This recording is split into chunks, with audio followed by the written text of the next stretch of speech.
Hey guys, I'm in Miami and it's really tough.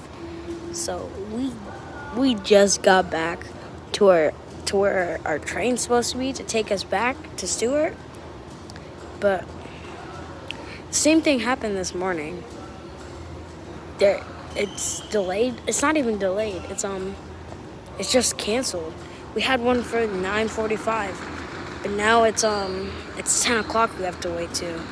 So yeah. So it's kind of stressful, and it's my dad's birthday.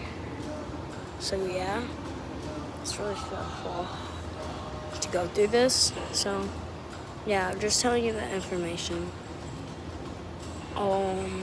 Yeah, don't really know. Yeah, it's hard, but